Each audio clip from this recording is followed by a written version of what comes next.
हर हर महादेव। जय शिव शंकर। आज हम एक ऐसी पावन कथा सुनेंगे जिसमें कुमार विजय स्तंभ तथा प्रलंब दानव का वध और भूगोल का वर्णन। सभी कथा प्रेमियों को प्रेम से कथा सुनने के लिए धन्यवाद। एक समय की बात है, नारद जी कहते हैं, कुमार के द्वारा कुमारेश्वर की स्थापना हो जाने पर देवताओं ने दोनों हाथ जोड़कर उन्हें प्रणाम किया और इस प्रकार कहा, प्रभु हम आपकी विजय कीर्ति प्रकाशित करने के लिए जल में एक उत्तम स्तंभ डालेंगे और उसके आगे आप विश्वकर्मा के द्वारा बनाए हुए तीसरे शिवलिंग की स्थापना करें।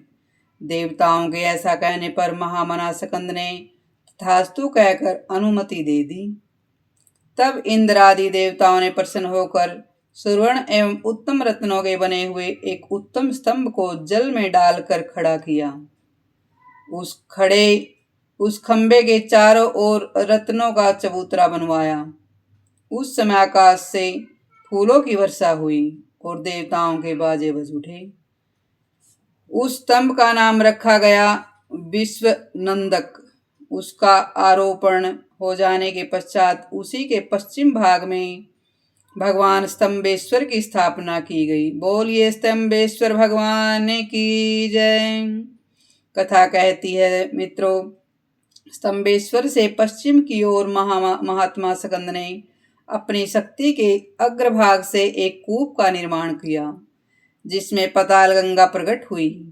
अर्जुन माघ के कृष्ण पक्ष की चतुर्दशी तिथि को जो मनुष्य उस कूप में स्नान करके पितरों का तर्पण करेगा उसे निश्चय ही गया श्राद्ध से होने वाले पुण्य की प्राप्ति होगी।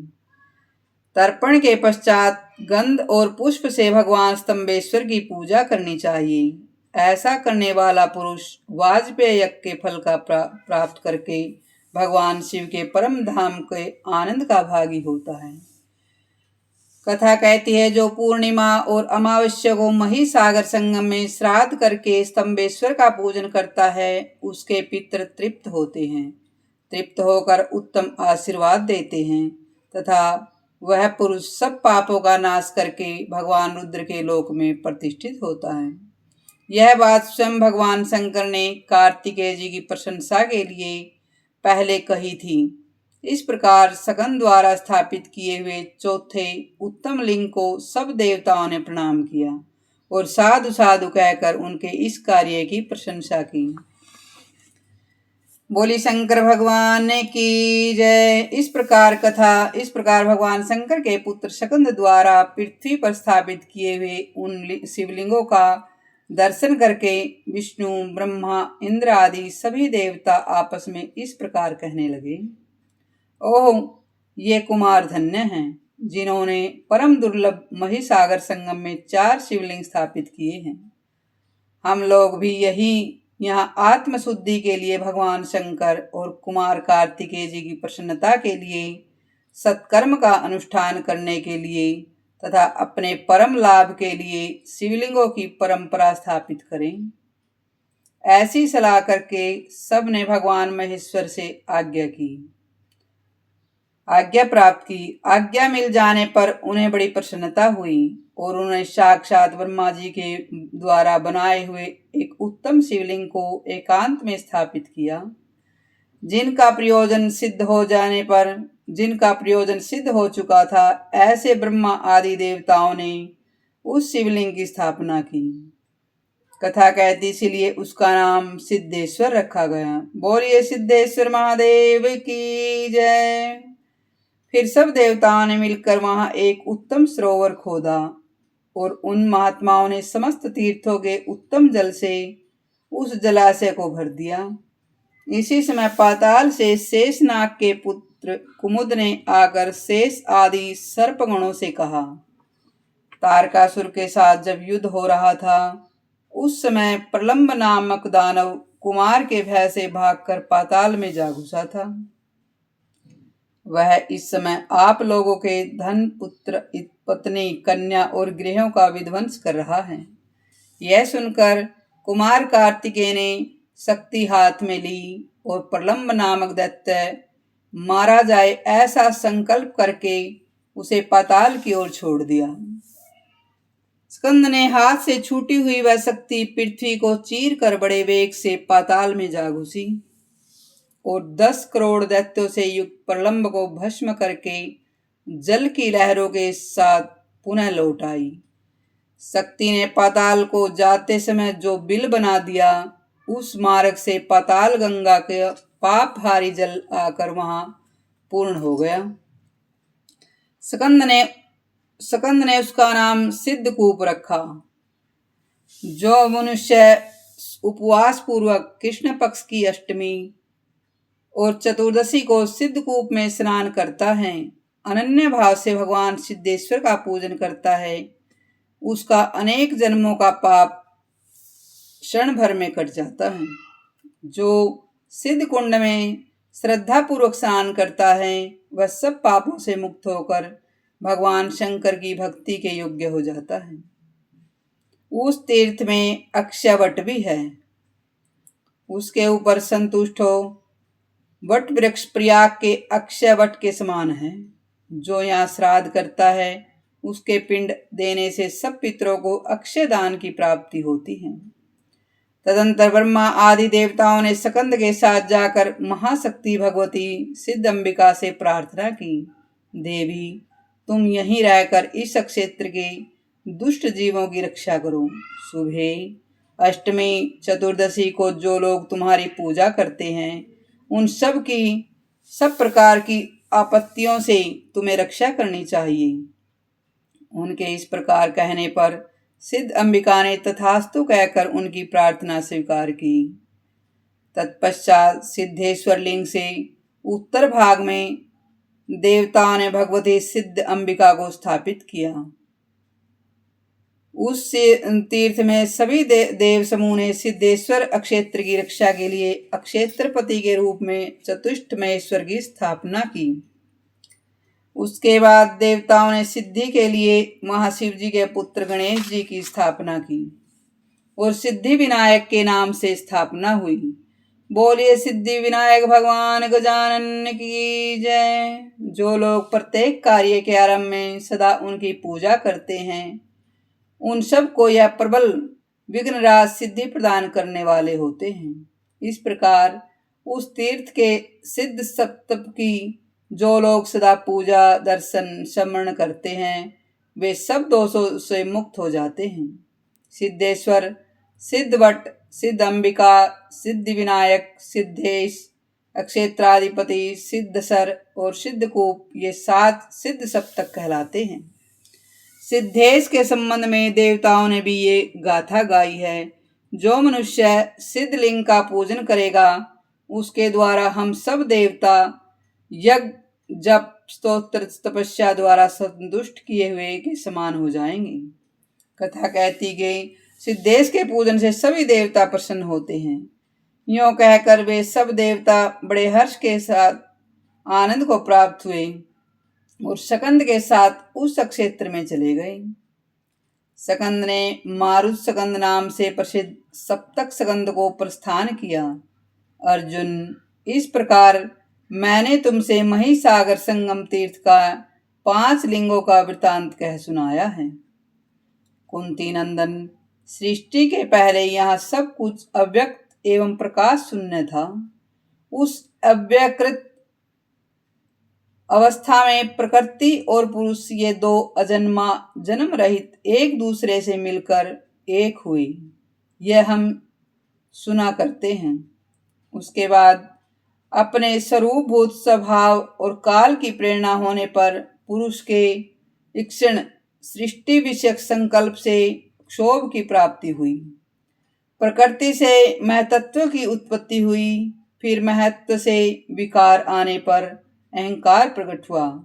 कथा कहती कि किस प्रकार सृष्टि का उत्थान हुआ है, ये सब चर्चा चल रही है।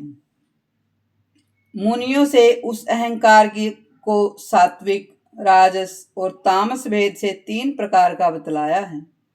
तामस अहंकार यानी राक्षसी अहंकार 5 तन्मात्राएं उत्पन्न हुई। उन तन्मात्राओं से 5 महाभूतों की उत्पत्ति हुई। रूप, रस आदि 5 विषयों 5 महाभूतों के कार्य हैं। यानी अग्नि, सूर्य, अग्नि, मिट्टी, आकाश, वायु, ये सब 5 भूत हैं। तेजस अर्थात राजस अहंकार से 5 ज्ञानेंद्रियां और 5 कर्मेंद्रियां उत्पन्न हुई। पूर्वोक्त 10 इंद्रियों के देवता तथा 11वीं इंद्रिय मन सात्विक अहंकार से उत्पन्न हुए, ऐसा विद्वान पुरुषों का मत है। ये ही 24 तत्व पूर्व काल में उत्पन्न हुए हैं। फिर परम पुरुष भगवान सदाशिव की दृष्टि पड़ने पर ये सभी तत्व बुलबुले के आकार में परिणित हो गए हैं। उस बुलबुले के सुंदर अंड उत्पन्न हुआ है, जिसका परिणाम 100 कोटि योजन है। इसी को ब्रह्मांड कहते हैं। ब्रह्मांड के आत्मा ब्रह्मा जी बताए गए हैं। उन्हीं के 3 विभाग किए हैं, ऊर्ध्व भाग, मध्य भाग और अधो भाग।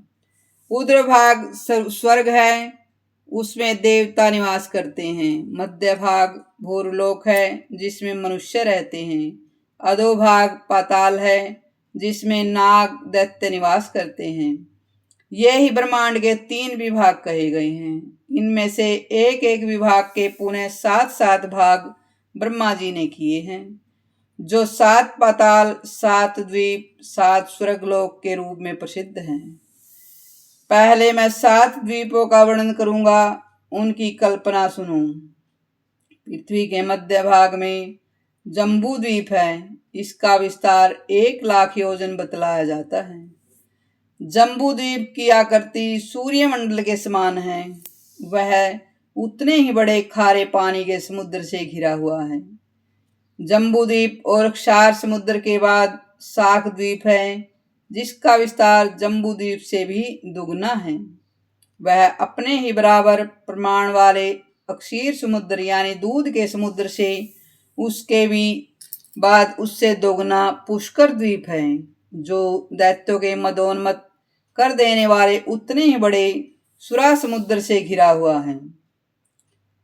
उससे भी परे कुश द्वीप की स्थिति मानी गई है, जो अपने से पहले द्वीप की अपेक्षा दुगने विस्तार वाला है। कुश द्वीप को उतने ही बड़े विस्तार वाले दही के समुद्र ने घेर रखा है। उसके बाद क्रोच नाम का द्वीप है, जिसका विस्तार कुश द्वीप ने दूना वह अपने ही समान विस्तार वाले घी के समुद्र से घिरा है। इसके बाद इसके दुगने समुद्र वाला सालमली नाम का द्वीप है, जो उतने ही बड़े ईख के रस के समुद्र से घिरा है। उसके बाद उससे दुगना विस्तार वाला गोमेद पलक्स नाम का द्वीप है, जिससे उतने ही बड़े अत्यंत रमणीय स्वादिष्ट जल के समुद्र ने घेर रखा है। कथा कहती है, अर्जुन, इस प्रकार 7 द्वीप 7 समुद्रों से पृथ्वी का विस्तार 2,50,53,000 योजन शुक्ल और कृष्ण पक्ष में समुद्र के जल की 510 उंगल की वृद्धि है और अक्षय यानी खत्म देखे गए हैं। उसके बाद 10 करोड़ योजन सुवर्णमयी भूमि है, यानी सोने की भूमि है। वह देवताओं की क्रीड़ा स्थली। उसके बाद कंकण के समान गोल आकार वाला लोकालोक पर्वत है, जिसका विस्तार 10,000 योजन है। उस पर्वत के बाह्य भाग में भयंकर अंधकार है, जिसकी ओर देखना भी कठिन है। वहां कोई जीव जंतु नहीं रहते। वह अंधकार पूर्ण प्रदेश 33 करोड़ 19,40,000 योजन तक फैला हुआ है। उसके बाद गर्भोदक सागर है, जिसका विस्तार 7 समुद्रों के बराबर है। उसके बाद 1 करोड़ योजन विस्तृत कड़ाह, जो ब्रह्मा जी के अंडकटा से ढका हुआ है।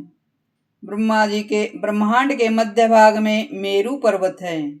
उसकी 10 दिशाओं में 50-50 करोड़ योजन तक ब्रह्मांड का विस्तार जानना चाहिए। जम्बू द्वीप के मध्य भाग में मेरू पर्वत और नीचे से ऊपर तक 1 लाख योजन ऊंचा 16,000 योजन से वह पृथ्वी के नीचे तक गया हुआ है और 84,000 योजन पृथ्वी से ऊपर उसकी ऊंचाई है। मेरु के शिखर का विस्तार 32,000 योजन है। उसकी आकृति प्याले के समान है। बोली शंकर भगवान की जय। कथा कहती है पर्वत के 3 शिखरों से युक्त है। उसके मध्य भाग शिखर पर ब्रह्मा जी का निवास है। ईशान कोण में जो शिखर है उस पर शिव जी का स्थान है और नृत्य कोण में शिखर पर भगवान विष्णु की स्थिति है। मेरु के सुवर्णमय शिखर पर ब्रह्मा जी का, रत्नमय शिखर पर शंकर जी का तथा रजतमय शिखर पर भगवान विष्णु का अधिकार है। मेरु पर्वत के चारों ओर 4 स्तंभ विस्कंभ पर्वत माने गए हैं।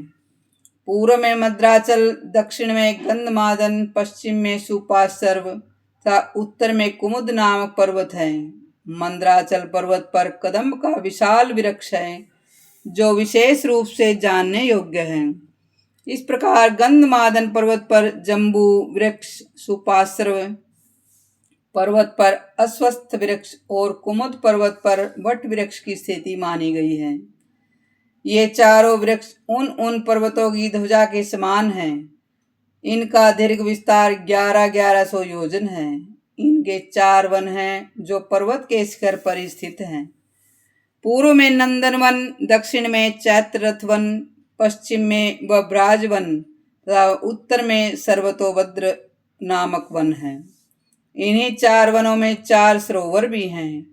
पूर्व में अरुणोद सरोवर, दक्षिण में मान सरोवर, पश्चिम में सितोद सरोवर तथा उत्तर में महार्द नामक सरोवर है। ये विस्कंभ पर्वत 25-25 हजार योजन ऊंचे हैं। ये सृष्टि की गणना हो रही है, सृष्टि का विस्तार दिखाया जा रहा है यहाँ। इनकी चौड़ाई भी 1000 योजन मानी गई है। इनके सिवा और भी बहुत से केसर पर्वत, मेरुगिरी पर्वत तथा दक्षिण दिशा में निषद, हेमकूट और हिमवान हैं। ये 3 मर्यादा पर्वत हैं। इनकी लंबाई 1,00,000 योजन और चौड़ाई 2000 योजन है। मेरु के उत्तर में 3 मर्यादा पर्वत हैं, नील, श्वेत और श्रृंगवान। मेरु से पूर्व माल्यवान पर्वत है और मेरु के पश्चिम में गंधमादन पर्वत है। ये सभी पर्वत जम्बूद्वीप में चारों ओर फैले हुए हैं। गंधमादन पर्वत पर जो जम्बू का वृक्ष है उसके फल बड़े बड़े हाथियों के समान होते हैं। उन जम्बू के नाम पर इस द्वीप को जम्बू द्वीप कहा गया है। बोले शंकर भगवान की जय। कथा कहती है पूर्व काल में स्वयंभू नाम से प्रसिद्ध एक मनु हो गए हैं। वे ही आदि मनु और प्रजापति कहे गए हैं। उनके 2 पुत्र हुए, प्रियव्रत और उत्तानपाद। राजा उत्तानपाद के परम पुत्र परम धर्मात्मी ध्रुव जी हुए, जिन्होंने भक्ति भाव से भगवान विष्णु की आराधना करके अविनाशी पद को प्राप्त कर लिया। बोले विष्णु भगवान की जय। राजर्षि प्रियव्रत के 10 पुत्र हुए, जिनमें से 3 तो संन्यास ग्रहण करके घर से निकल गए और ब्रह्मा परमात्मा को प्राप्त हो गई। से 7 द्वीपों में जिन्होंने अपने 7 पुत्रों को प्रतिष्ठित किया। राजा प्रियव्रत के ज्येष्ठ पुत्र अग्निंद्र जम्बूद्वीप के अधिपति हुए। उनके 9 पुत्र जम्बूद्वीप के 9 खंडों के स्वामी माने गए हैं। वे 9 खंड आज भी उन्हीं के नाम से विख्यात हैं। प्रत्येक खंड का विस्तार 1-1 हजार योजन का है। मेरु के चारों ओर गंधमादन तथा माल्यवान के बीच सुवर्णमयी भूमि यानी सोने की भूमि से सुशोभित भूभाग है। उसे इलावर्त वर्ष कहते हैं। माल्यवान पर्वत से लेकर समुद्र पर्यंत भद्राश्व वर्ष कहलाता है। गंधमादन से समुद्र तक की हुई भूमि को केतुमाल वर्ष कहते हैं।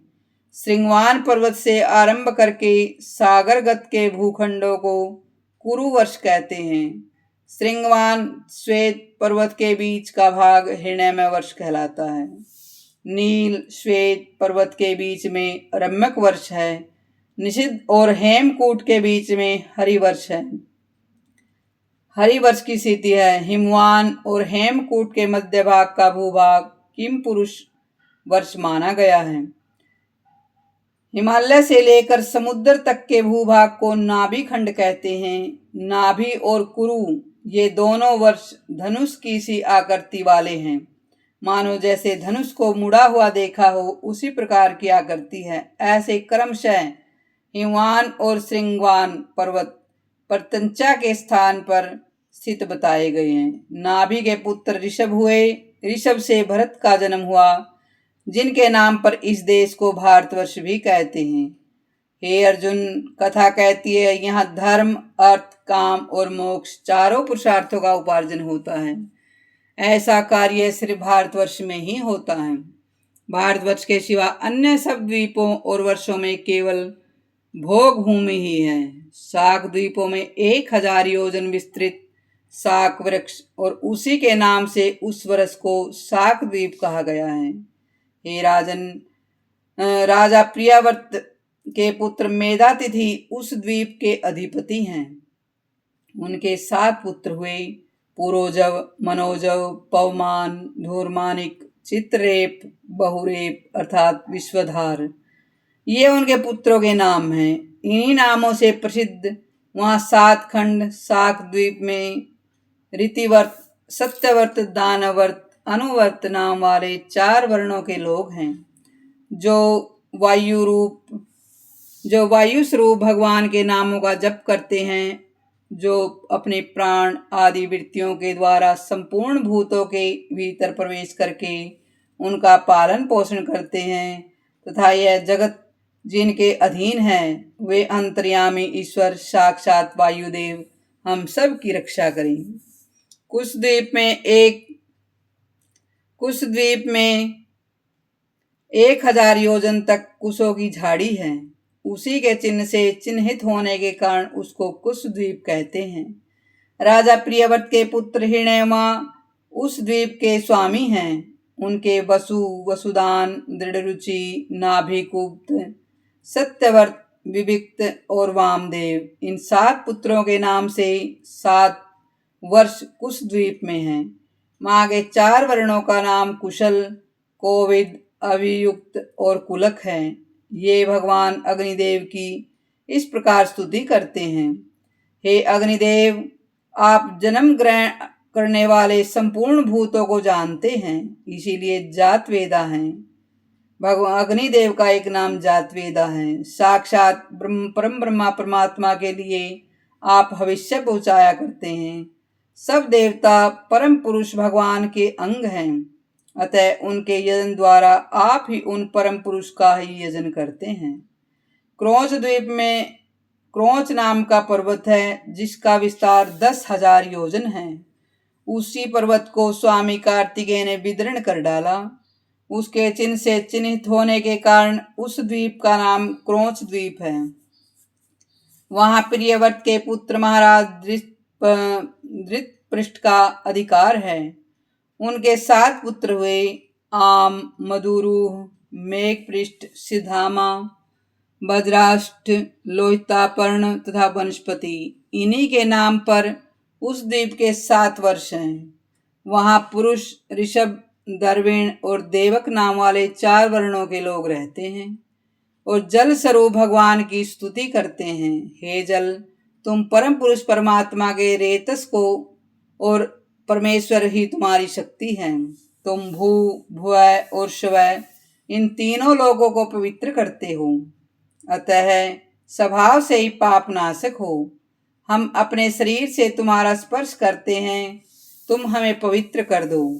शालमली में सेमल का एक अद्भुत बहुत बड़ा वृक्ष है, जिस पर गरुड़ जी निवास करते हैं। उसका विस्तार 1000 योजन है। वहाँ का चिन्ह है, इसीलिए उसे शालमली द्वीप कहते हैं। राजा प्रियव्रत के पुत्र यज्ञबाहु उसके अधिपति हैं। उनके सुरोचन, सोमनस्य, रमणिक, देवही, पारिभद्र, अध्यापन और अभिज्ञात नाम वाले 7 पुत्र हैं, जिनके नाम पर वहाँ के 7 वर्ष प्रसिद्ध हैं। उस द्वीप में श्रुतधर, वीर्यधर, वसुंधर और ईशधर नाम वाले 4 वर्णों के लोग भगवान सोम का यजन और सत्वन करते हैं। जो अपनी किरणों से कृष्ण और शुक्ल पक्ष में पितरों का और देवताओं को अन्न का विस्तरण करते हैं। हे भगवान, वे भगवान चंद्रमा हम सब पर प्रजाओं के राजा हों। गोमेद पलस द्वीप और गोमेद नाम से प्रसिद्ध एक पाकरी का वृक्ष है, जिसकी सुगंधित छाया से विशेषतः सुख मिलने के कारण लोगों में मेधा बढ़ जाता है तथा जिसको बुद्धि की आवश्यकता हो वो पाकरिक वृक्ष का सेवन करें, पूजन करें। उससे उपलक्षित सभी द्वीप गोमेद द्वीप कहते हैं। वहाँ राजा प्रियव्रत के पुत्र इदम जीव्या नाम का राजा है। उनके शिव, यवस, सुभद्र, शांत, क्षेम, अमृत तथा अभय नाम वाले 7 पुत्र हैं, जिनके नाम से उस द्वीप के 7 वर्ष प्रसिद्ध हुए हैं।